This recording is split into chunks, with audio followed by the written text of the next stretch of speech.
Hi అండి. నేను ఈరోజు పప్పు పొంగల్ తయారు చేస్తున్నాను. పప్పు పొంగల్ కోసం ఒక గ్లాస్ పప్పు, ఒక గ్లాసు బియ్యం తీసుకున్నాను. ఈక్వల్ క్వాంటిటీలో తీసుకుంటే చాలా టేస్ట్గా ఉంటుంది.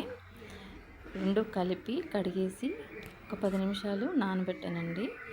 ఇప్పుడు దానికి 3 గ్లాసెస్ వాటర్ కలుపుకొని ఉడికించుకోవాలి. బాగా మెత్తగా అయ్యేలాగా. పప్పు పొంగల్ అయితే ఉడికిపోయింది.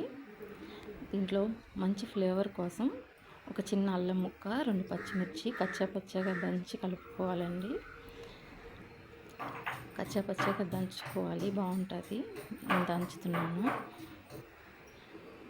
ఇప్పుడు దీనికి పోపు పెట్టుకుందాము.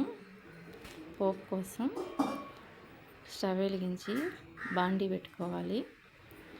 బాండీ పెట్టుకొని నెయ్యితో పోపు పెట్టుకున్న చాలా బాగుంటుందండి. కానీ నేను నూనెతోనే పెడుతున్నాను. 3 స్పూన్ల నూనె వేసాను. నూనె కొంచెం వేడెక్కింది. ఇప్పుడు ఆవాలు,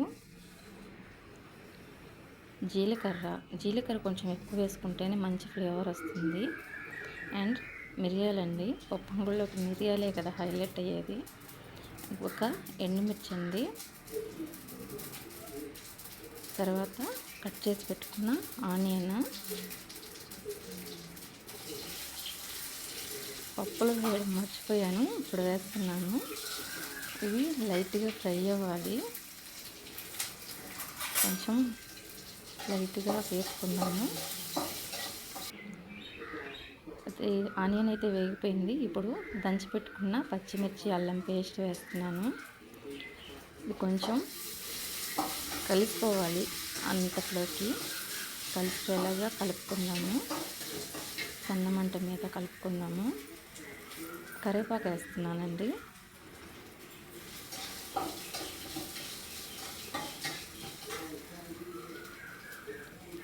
కొంచెం వేగాక పసుపు ఆప్షన్ అండి, కానీ మేము ప్రతి వంటల్లో పసుపు వేసేది అలవాటు అయిపోయింది మాకు. పొంగల్కి సరిపడా సాల్ట్, నేను పొంగల్కి సరిపడా సాల్ట్ని తిరగమాతలోనే వేసేస్తున్నాను. పొంగల్లో అయినా కలుపుకోవచ్చు. ఇది కొంచెం ఫ్రై అయ్యనిచ్చి పొంగల్లో వేసేసుకోవడమే. పొంగల్లో వేసేసి కలిపేసుకుందాము. పొంగల్ అయితే రెడీ అయిపోయినట్టే.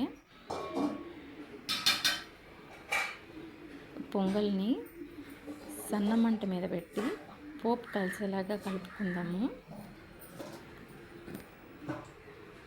ఎమ్మి పొంగల్ అయితే రెడీ అయిపోయింది. రెడీ టు సర్వ్ అన్నమాట. చూడడానికి చాలా ఎమ్మీగా ఉంది. వీడియో మొత్తం చూసినందుకు ధన్యవాదాలండి. Thank you so much.